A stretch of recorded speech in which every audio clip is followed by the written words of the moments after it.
क्या खुदा सर्वज्ञानी है क्या? लोग पूछते क्या खुदा सर्वज्ञानी है क्या? अरे भाई है, उसके पास हर चीज का ज्ञान है। सर्वज्ञानी मतलब सर्व मतलब सब, ज्ञान मतलब नॉलेज। उसके पास हर चीज का नॉलेज है। इधर यहां पे कौन से सेकंड पे, कौन से मिनट पे, कितने बज के कितने मिनट पे कौन खर्राटा लेगा, ईश्वर को ज्ञान है। किसकी आंखें एकदम जोश से यूं चमक उठ के यूं सुनने के लिए तत्पर है, और किसकी आंखें भारी होके बंद हो रही है, प्रभु को सब पता है। सर्वज्ञानी मतलब हर चीज का नॉलेज, हर समय हर जगह का नॉलेज। देखो, यदि कोई सर्वज्ञानी है ना, तो वो सर्वव्यापी सर्व सामर्थी होगा ही। अगर यहां पे बैठे हुए सब लोगों के बारे में मुझे नॉलेज है, हर एक व्यक्ति के मैं विचारों को भी समझो, यहां आपके हरकतों को भी मैं जान पा रहा हूं, लेकिन फिर अमेरिका में क्या हो रहा है मेरे को नहीं पता चल रहा है, तो फिर मैं शायद यहां का सर्व ज्ञान रखता हूं, पर उधर हूं नहीं, तो मैं सर्वव्यापी नहीं हूं। अगर सर्वव्यापी हूं तो मैं इधर भी हूं उधर भी हूं, फिर सब जगह का नॉलेज है। तो अगर ईश्वर सर्वज्ञानी है तो वो सर्वव्यापी सर्व सामर्थ्य भी होगा। अगर ईश्वर सर्वव्यापी है तो वो सर्वज्ञानी और सर्व सामर्थ्य भी होगा। वैसे ही सर्वज्ञानी है तो सर्व सामर्थ्य और सर्वव्यापी भी वो ईश्वर है। सर्वज्ञान, हम कभी कभी क्या सर्वज्ञान के बारे में समझते नहीं है। ईश्वर सर्वज्ञानी है।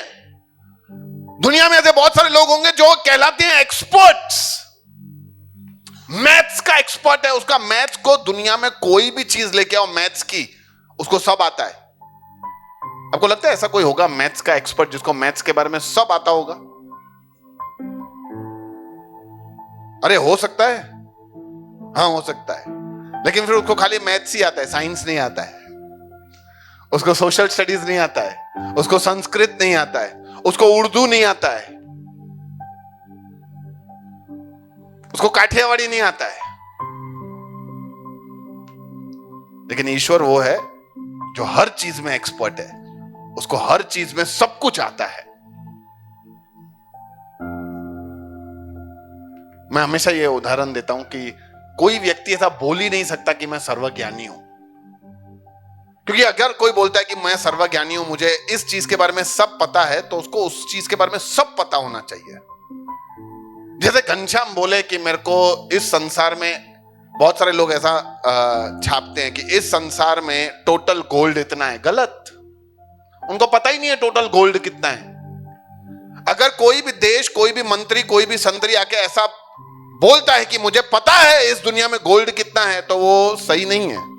क्योंकि ऐसा बोलने का मतलब है कि उसको पता होना चाहिए कि सारा गोल्ड कितना है, हर व्यक्ति ने अपने तिजोरियों में कितना गोल्ड छुपा के रखा है, अपने दीवारों में कितना गोल्ड छुपा के रखा है, सीलिंग के अंदर और जमीन के अंदर कितना गोल्ड छुपा के रखा है।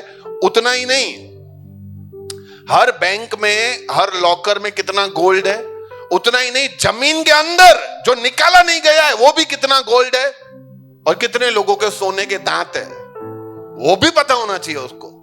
टोटल गोल्ड बता रहा है वो। इतना नॉलेज तो किसी के पास भी नहीं है। पर ईश्वर के पास इस संसार में कितने रेत के कण हैं उसको यह भी पता है। ये क्यों बता रहा हूं कि ईश्वर को सब कुछ पता है? क्योंकि जब आप ईश्वर को ऐसे चिल्ला के बोलते हो तेरे को पता नहीं है, अरे भाई उसको पता है। क्या ऐसा बोलते हो तेरे को पता नहीं है? उसको पता है।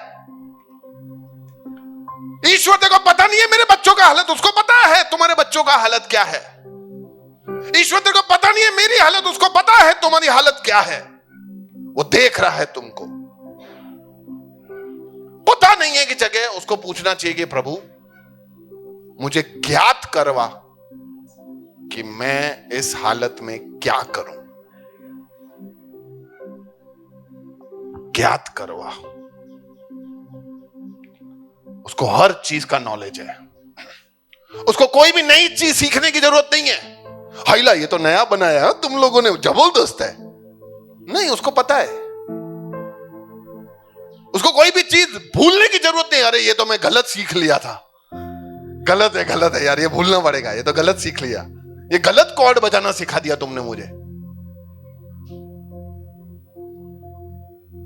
ईश्वर को कोई भी नया चीज सीखने का जरूरत नहीं है, कोई भी पुराना चीज भूलने का जरूरत नहीं है, क्योंकि उसको हर चीज का ज्ञान है। उसको हमारे विचार, हमारी भावनाएं, हमारे मन में जो आ रहा है, जो है, जो आने वाला है, सब कुछ उसके बारे में पता है। सिर्फ ईश्वर ही ऐसा है, बाइबल ऐसा सिखाता है, जिसको जो सब कुछ जानता है।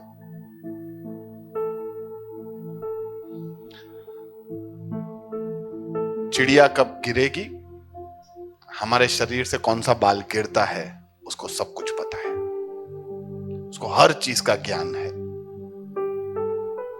मैं सोचता हूं कभी सिर्फ इस बात की अहमियत और गंभीरता ही हमारे दिलों में आ जाए ना, कि ईश्वर को सब कुछ पता है, तो हमारा आधा जीवन सफल हो जाएगा, मजा आ जाएगा जीने में। तुम्हारा इंक्रीमेंट नहीं हुआ, वांदा नहीं है, ईश्वर को सब कुछ पता है। इसलिए हम इस बात पे विश्वास रखें कि सिर्फ ईश्वर ही ऐसा है जिसको सब कुछ पता है। बहुत बार हम जाके गुरुओं के पैरों में गिर जाते हैं, बाबा बताओ, क्या बताए हो, उसको खुद के बारे में नहीं पता।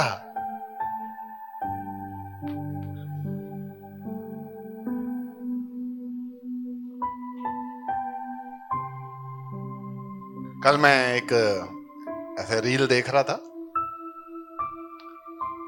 तो एक बाबा जी ने पूछा एक व्यक्ति से, बताओ 70 में क्या जोड़े तो 17 बन जाए।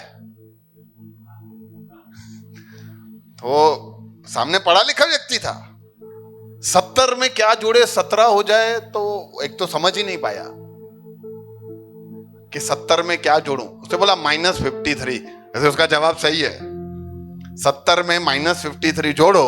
बोला माइनस प्लस नहीं, माइनस नहीं करना है, 70 में क्या जोड़े कि 17 हो जाए। अरे यार, ये कॉमन सेंस का सवाल है, ऐसा नहीं हो सकता। बड़े नंबर में जोड़ने से नंबर बड़ा ही बनेगा, छोटा थोड़ी बनेगा। तो बोला नहीं पता है, आप ही बताओ बाबा। तो बाबा ने बोला 70 हिंदी में लिखो, और 17 उसमें आ की, 70 को 17 बनाने के लिए आ की मात्रा जोड़ो। क्या इलॉजिकल बातें करते हैं यार, और सारा पब्लिक खुश हो रहा है, वाह बाबा जी वाह, अरे वाह वाह बाबा जी वाह। अपने को भी इसी बातों में मजा आता है, बाबा जी कितने होशियार है। अरे बेवकूफ है, अरे ऐसे कैसे तुम इलॉजिकल बातें कर सकते हो। कोई व्यक्ति आके तुम्हारे पास परेशानी लेके आता है, बाबा जी मुझे नौकरी नहीं मिल रही है, सुबह छाछ पिया था। अरे छाछ का और नौकरी का क्या कनेक्शन है। फिर एक बीच में मैंने देखा, एक बाबा जी बोले, बेटा अगर तुम्हारा बच्चा पास नहीं होता है, फेल होता है, वो पढ़ के नहीं गया है, वो एग्जाम में कुछ लिख के नहीं आया है, उसको बोलो कि ये बना के ये खाए, देखो बच्चा पास हो जाएगा। कैसे है, कैसे भाई? तो फिर सब आईएएस, सब डॉक्टर ही बने ना, पढ़ने का तो जरूरत ही नहीं, एग्जाम लिख के और फिर आगे ये खाओ पियो। मेरे को उनके इस बातों से ज्यादा मुझे दुख इस बात का होता है कि पब्लिक ऐसा है, पब्लिक बोलता है बाबा जी की जय। तो क्या बाबा जी की जय? मैं तब भी, अब भी और हमेशा एक बात बोलता रहूंगा, चमत्कारों पे विश्वास मत करना। चमत्कार तो जादूगर भी करते हैं। कभी YouTube पे जाके डायनामो जादूगर के बारे में देखो, वो क्या करता है, लेकिन वो ज्यादा अच्छा है, वो बोलता है मैं जादू करता हूं। लेकिन ये हम सब लोग ऐसे, अरे कल से मैं यूं यूं करके यूं चेन निकाल दूं तो मतलब आप सब तो मेरे पैरों में गिर जाओगे। जबरदस्त है यार।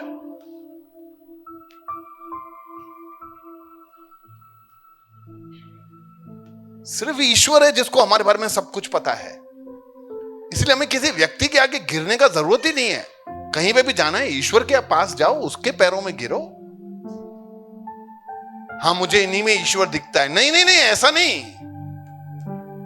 ये पिक्चरों में होता है, तुझ में रब दिखता है, ये इधर नहीं है।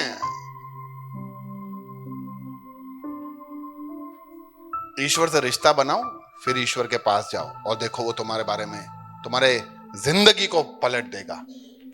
दिन की पलटी है वो हालेलुया बोल सकते हैं।